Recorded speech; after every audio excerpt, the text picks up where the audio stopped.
Here's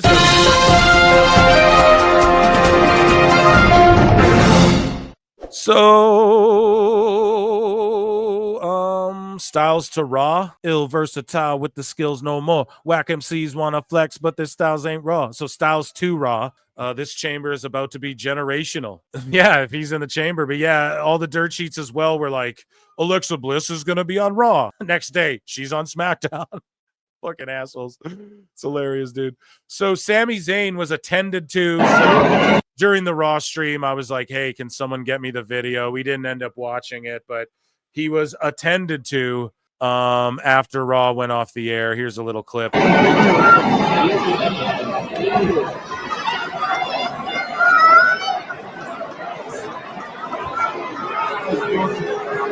And then KO's still selling because he's still hurting up from the ladder match too.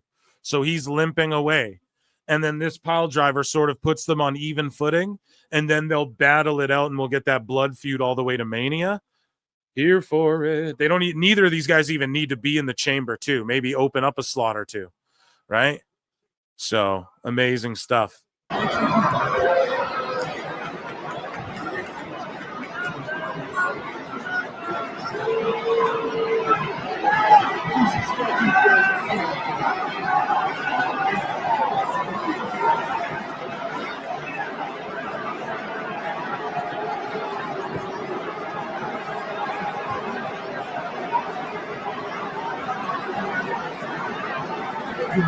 Pretty crazy. So that's good. They're just selling it. They're keeping kayfabe alive. I don't know. All the doom and gloom about the ratings as well. I know I covered it at the top of the show a few hours ago, but I would just think that they already knew that could possibly happen. I think they were prepared to have WWE not be in the top 10 at all. I think that this is just sort of them dipping their toes in with the whole live thing and experimenting, and then they can integrate some of these stars into other stuff. Here's the other thing, man. Everything's social media based as well. If you combine TV, Netflix, social media numbers, all of that, that's the true numbers, you know. And same with AEW. I'd argue the same. So, and then like people streaming illegally still because it's just so easy to do. Like I get sent links for all the time. I don't ask for because I know where to find them myself, but people still will send you like, here, dude, in case you're trying to watch whatever, you know, especially for UFC, you get people sending you all the time. It's like, dude, Sammy gets carted out. I think they get him on a cart. They play it really well. Bring out the stretcher, keeping that move powerful. Let's see him pin someone with it. No, because it'd be like illegal in a match, maybe. So here, whoa, what the? Here are NXT superstars. Didn't notice that when I bookmarked this. God damn. Yeah, holy, what the? Who is that? No. NXT superstars representing at the NFL Pro Bowl. So here's just a quick video. Cora Jade and others as well at the Pro Bowl representing. And just leaving that there for one moment. Jesus Christ. WWE superstar Bayley will be in the celebrity game during NBA All-Star Weekend. Dude, that's what I mean. Mainstream is hopefully she can ball. I bet she can. I bet she can ball. That's the thing. Bayley, speaking of which, is pushing for Evolution 2. She says that's even more opportunities for women's wrestling to be showcased. There's so much more to do. Now we have 2 more titles we can go after. I've been dying. Yeah, exactly. Just do it. I've been dying for an Evolution 2, and I think now is the perfect time, bigger than ever. We have more girls than ever. We can have a freaking back-to-back 2-night show if we wanted to. You could. Like WrestleMania, there's so many girls, so many at NXT. We got this TNA partnership. We got 2 new titles. What are we doing? Let's do it. Yeah, I say do just an all-women show.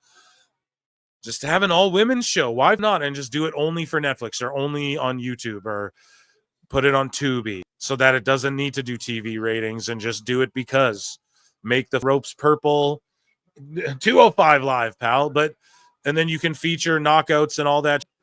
You could just do it. You really could. Or just have the PLE. Might as well have one a year. PLE. Same with the women's tag belts. My whole thing is this. Don't even have women's tag belts. Just once a year, Women's Tag Cup. You do one in NXT, one in WWE, in like the main roster once a year, and then you can just do makeshift teams, have them break up, have them be friends with other people after, whatever. Have single stories spurn off that. But yeah, just do it. More women's solo wrestling shows. WWE's got to pull the trigger and be the first to just do a solo women's wrestling. But I know that some people would say, well, come on now, Phil. That's not very fair. Being very regressive like that. Come on now, Eric. And saying that ladies should have their own show. Why would they be separated from the men? Because they're cool in their own way. And there's a lot of them are more popular than a lot of the dudes. So just do it. What are you scared of? But yeah, I don't know. I'll push the PLE. Let's just start there. Bring back Evolution once a year. Don't do a Mae Young Classic. Don't bring that back. So Alexa Bliss's big reaction at the Royal Rumble caught the attention of some in the Hollywood circles. The entertainment world is paying a lot closer attention to WWE talents for film and TV projects post-Netflix debut. Here's the thing, PWI. Alexa Bliss has already caught the attention of Hollywood circles. And yeah, we already know that. Not that they can't just say this and report it, but she's already been in TV and Netflix movie projects. Stupid idiot. She already did that. So we know. And before the Netflix deal, she's been eyed up by Netflix. Yeah, Alexa Bliss is back and better than ever. And they're just wrong. They're just shooting and missing with her. Logan Paul, shout out the Impulsive Podcast and Big Mike Fox. Big Mike Fox. And so Logan Paul says he's tired of seeing iShow Speed get his ass kicked in WWE. I want to see Speed kick some ass. Which iShow Speed, I don't know if I bookmarked it, but he did a stream and he's like, I ain't going back to WWE, bro. He's like, that. I'm going to get beat up again. I'll tell you the thing about Speed, though. He's obviously very physically capable. Oh my God, for sure. I'm tired of seeing him get his ass kicked. Like in the WWE, bro. Randy Orton, nasty RKO through a table. Now Braun Breaker speared him. Otis threw him over a table. Like, I want to see Speed kick some ass. So he has to come back. It's time for his get back. Wow. Who's he going to beat, though? Unless it's someone like Dom or something like that. But yeah, bring iShow Speed back. He got them like 224 million views, and that's how they measure this. I'm sorry. Oh, the Netflix views. We know, bro. Like, come on. Kids are just watching this on tablets and stuff. Here's the thing with Netflix, those numbers that come out. Is that counting tablets and stuff, or is that just TV? We have no idea. Last week's Raw saw another dip in viewers for the Royal Rumble go-home show, according to the Netflix data. Shout out Raj Giri as well, a real one. Shout out Gigantic Pop and Matt Morgan as well. According to Netflix data, Raw averaged 2.9 million views for the week, 300% from the prior week, with 6.6 million hours viewed even. The show is number 5 on Netflix for U.S. shows for the week and ranked 10 globally. So in the top 10 still. Amazing. I think WrestleMania, we see a spike. I think once they start doing reality shows, we'll see some of those outdraw some of just the wrestling shows. And I think Netflix already knew this was going to happen. However, let's keep an eye on it. Now, is this doom and gloom? No. It averaged 2.9 million globally. I don't know if that counts laptops and tablets and phones and as well. And this is just a whole new game, a whole new world. We keep talking about it. The traditional pay-per-view and all that's dead, bro. Here's the thing. UFC's The Ultimate Fighter, which they just announced a new season with Chael Sonnen and Daniel Cormier as the coaches, and they won't even fight. This is how lame this show is. The coaches ain't even going to fight. The Conor McGregor season with Michael Chandler did like 136,000 viewers. It averaged throughout the season. And it did that for like its debut. Dana's still pumping out 31 seasons. You don't think he wants to get all of those on Netflix and do a Netflix? That's going to happen as well. And this is just retain people. So they'll have 2.9 million watching some live, and then they can go and say, because streaming is about retention rate as well. So that's why I brought it to the show. We talked about it before. JD was flexing his retention rate. It was like 39 minutes on Twitter, and good for him. That's amazing. And people were commenting like, holy, that's great. And so I was curious. I went and checked mine. Chat for PWT Live. I was at the last I checked, it might be more. It was like 29, 30 retention rate. We're doing big JD. We're with the big dogs now. Oh, and I was like, holy, and it's streaming is based on that as well, especially when it's about selling ads and stuff. So this whole like old TV thing that everyone wanted to say was dead. Now they want to go, well, the total views and I've been the only consistent going, this doesn't really matter, but they want to play the game. Let's analyze it. So yes, should we be concerned? Not concerned yet, no. If the overall globally goes below what it was doing on like USA, then concern. But if you can add up like American viewers with the globe, and then you're looking at social media, like, listen, I'm telling you this for a fact. The Tom Brady roast is touted. This is how the people who were on it explain its success. It has the most minutes streamed ever of whatever. So having 2 million people streaming up the most minutes is valuable to them too. It's no longer just, are you watching the show long enough to get to our ad break? That's not how these deals are done anymore. That's not the metrics they're looking at. They already played the long game, okay? And this is just to get some people's foot in the door, who then may also go, well, football's on here too, starting whatever. Oh, is that my team? The leverage will be, look what we did with WWE and UFC. Hey, all of NFL, let's do a deal where it's all of I'm talking that maybe 10 years down the road. I don't know when other leagues TV deals are up and stuff like that, but all I'm saying is that this is sort of the test the waters, and WWE's always been that for the streaming. The WWE network was the test the waters for everyone else. You don't think everyone sat back and watched theirs? It went, okay, let's jump into that too. Social media, they've always been ahead of the curve and ahead of the game. Weekly live entertainment, they've been ahead of the game. Pay-per-view business, switching to PLE and doing deals like, hey, we'll go on your streamer on Peacock. It'll be the Royal Rumble if you just have Peacock. They've been on the forefront of that. UFC's copied it, tried to figure out their own thing with ESPN Plus. Hey, if you have ESPN Plus and then you also pay $70, you'll get the pay-per-view. So it's stupid. But they're trying their own thing. And I wouldn't be alarmed yet. This isn't like a clown moment, right? This is a room temperature IQ thing to say as like an owner, a gotcha right now at this juncture. Okay. Now, if it just catapults off a cliff, yes. Week to week to week, it's falling off a bit. We already all expected that already. That's how wrestling's always been. That's how it always happens, unless something booms and it gets hot. And we haven't seen The Rock back. Cena's not on all the Raws like we thought. So they're actually, if you consider the talent that's been on these shows, this is Penta doing like 3 million people worldwide. So you got to look at that and go, okay, what's going to happen when on the road to WrestleMania, when Cena's on each Raw leading up to this thing? Or The Rock's coming out every, even Roman's not there all the time. Logan Paul's not there week to week. So I think we'll see ebbs and flows, just like we always have in the TV biz. But yeah, WWE, step your up. I noticed that too. Some of these shows, like, they've taken the attention off SmackDown as much as and put it more on Raw.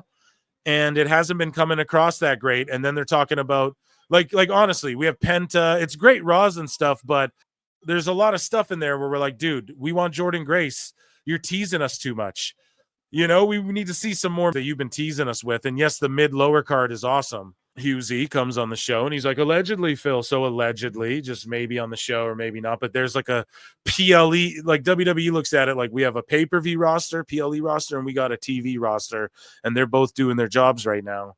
And they mix it up the right amount on TV and all of that. So I just think ebbs and flows. And when they can, I think a good strategy too is like, okay, let's say they did dip a little bit, which they have. Then going into WrestleMania, they jam pack it and then it spikes up really high. Then it'll go down again and then down.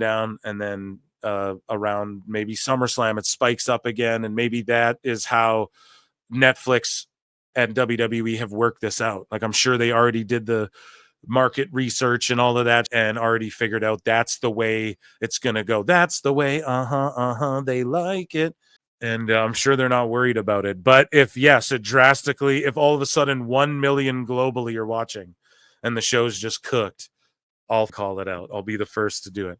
Jordynne Grace, allegedly, according to Fightful here, signed a 5-year deal with WWE. As of her signing, the plan is for Grace to head to NXT. Don't.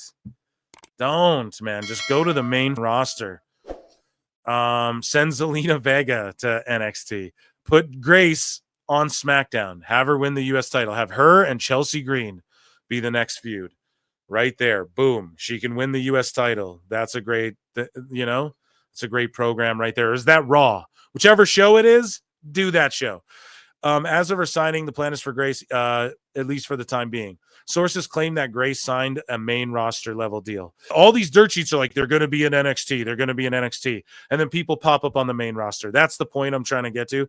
Because I think when they're like, head down to NXT, you're just training at the Performance Center and training with the NXT folk until you're TV ready for where they determine you should go. So I just wouldn't buy into Jordynne being in NXT for sure. I feel like she's already kind of been there, done that. And where do you put her in there? She feuds with Zarya. Like, you already have a Zarya.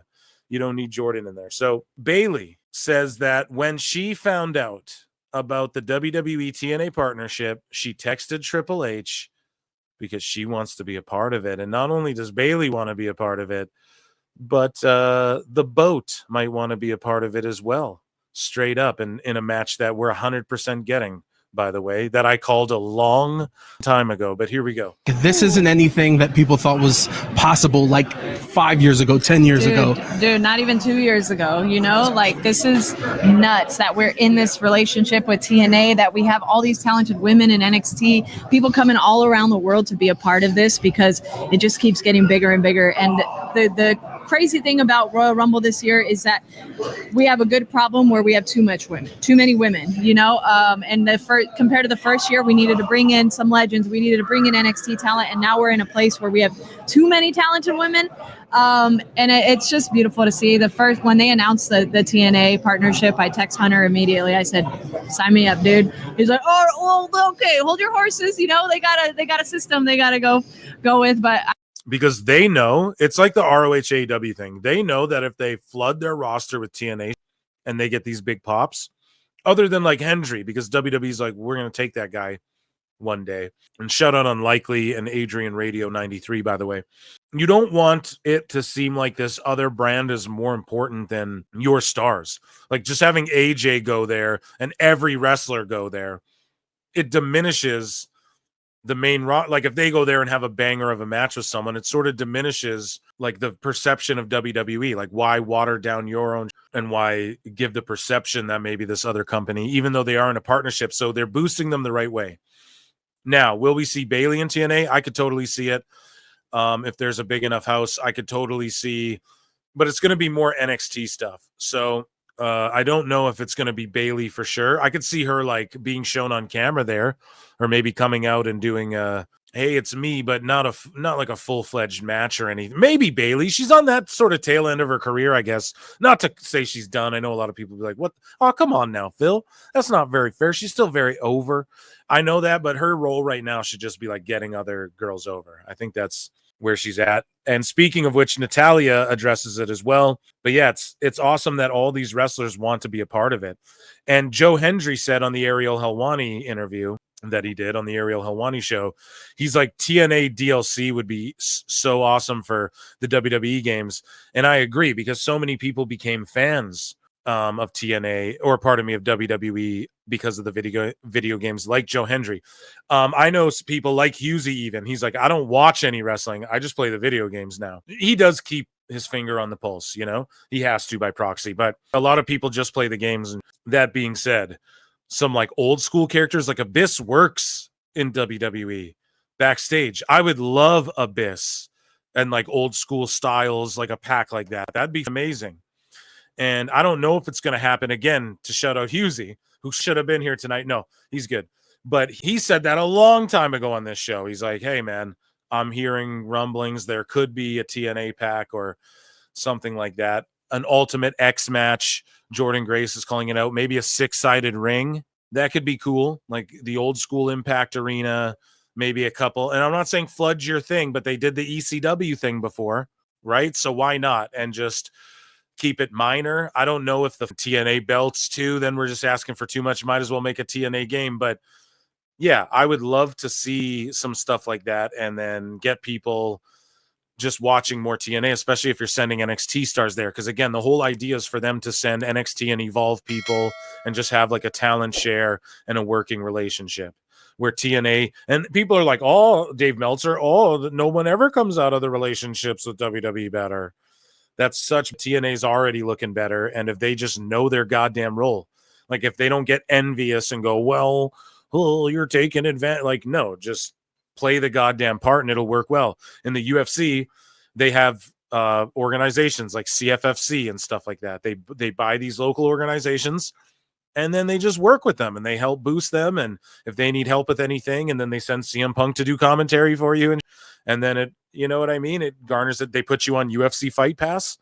And now these kids are getting exposed to more people. And in exchange, like, okay, if the UFC sees a kid who's 12-0, they're going to pick him up. If the WWE sees someone like Joe Hendry, they go, okay, work out your contract. If we really want to, we'll just buy you out that. And TNA will oblige. But no, go do your business. It's better for optics, and then come here. There's always a place here. There's always ebbs and flows. Dragunov gets hurt. We need someone to fill a slot. I don't know, man. I just love the whole TNA thing. People are doom and gloom, and they wonder, where's the roster so bloated? Well, there's places to wrestle. TNA needs more people because they just do per contract, and then the people they have on long-term is like Nick Nemeth and stuff like that. Because did I say per contract? I meant to say per appearance. And the reason for that is because they have a long-term thing in mind and they're locking in key stars. And then once people like Nick Nemeth isn't in TNA to get back to the WWE. They can get him back anytime. It's the people like Joe Hendry. So yeah, I'm excited for what's to come. And I think there will be a TNA pay-per-view that they just stack with WWE appearance. I guarantee we'll get a Triple H. Boom, it's all about that game and how you play it. I guarantee we'll get one of those in TNA at some point. I'm in NXT being able to work with a lot of these newer girls. So I'm excited to just keep learning from different people. It's awesome. And yeah. And it's because TNA, I wonder what happened too, because TNA used to get spanked around and then now they're just like, no, this isn't anything that people. One day they're like, nah, TNA's cool. But here's Natalya calling out Masha. First of all, I love TNA and I love NXT. And so the fact that they're collaborating and working together is amazing, because you look at there's so many talented men and women that are going to get the chance to work in WWE and have that platform. But we also get the chance to soak up all this great stuff that's going on right now with TNA. I saw Tommy Dreamer the other day and I was like, I'm looking at TNA. All their shows are sold out. The crowds look amazing, and they have a stacked roster. Like Masha Slamovich, I really want to have a championship match with her. Masha, I'm coming for your championship. So that's the cool thing right now about challenging you right now, Masha. But I think Masha's so talented. I think there's so many women there. Like, I know she was called Dana Brooke in WWE, but Dana is very, very talented. She's somebody that takes really calculated risks in the ring. She's awesome. Jordynne Grace did such a good job of really kind of being But yeah, you get the gist of what she's saying, putting over TNA, and just that Masha's call out. She's like, I'm coming for your title. So I can't wait. Whether they do that on NXT, might as well do that on a TNA pay-per-view. Why the not? So the Nightcap show says Stephanie Vaquer is extremely interesting to watch, very quick on her feet, reflexes, solid athleticism, legit NXT. So that's like Shannon Sharp and them saying that, which is amazing. Dr. Chris Featherstone, who's been catching heat lately, goes, Drew McIntyre's frustrations have cooled off and things are moving forward. WWE sources have informed me. It's a work, man, this whole time. And Brad Becker says, let's get this straight. I'm not a fan of Ryback, but I have to applaud him for defending a man for selling. Exactly. So this Clownball 9 says, it's so depressing watching CM Punk crawl his fragile body around the ring. He desperately needs to retire. WWE Raw. And then Ryback says, it's called selling, you feed me, moron. Good to see you fans are pieces of equally to everyone in the business, though. Yeah, good for him. I mean, he hurt CM Punk. But not only that, it's like, don't be a bitch, dude. Punk's the man. Don't fuck around. Stop hating. And a guy Clownball, he's just hating to hate. But it's good to see Ryback just keeping it real, man, because, yeah, it's not ballet, as they say. And wrestling fans are just giant pieces a lot of the time. At least those sickos are. What Culture says WWE SmackDown lost 39% of its year-over-year viewership in January, declining sharper than any other WWE or AEW show. But just enjoy wrestling. Ratings don't matter. So Joe Carney talks to Nia Jax here, Lena Fanene, about an all-women bloodline, which I've been trying to speak into existence. And here's her thoughts on an all-female bloodline. Is there no Nia Jax inclusion with the bloodline? Naomi, for example, Tamina. What do you think when fans say that?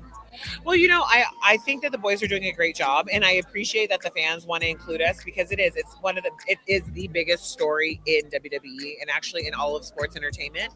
But they're doing their own thing, you know, and we're doing our own thing. We're forging our own path. I think as though, you know, possibly we just form our own female bloodline. Maybe, you know, maybe one day I can team up. I love Call the Tonga twins. beating up Naomi, but I wouldn't mind teaming up with her one day. And whenever Tamina wants to come through it and start beating up people, we'll do that as well. But I appreciate what the boys are doing, and I love that our fans want us in it. But we can definitely do our own thing. Will you be in it like the NWO by proxy? The ladies just do their own bloodline. That's what I'm talking about. Ladies and gentlemen, round of applause for WWE News. Let's go.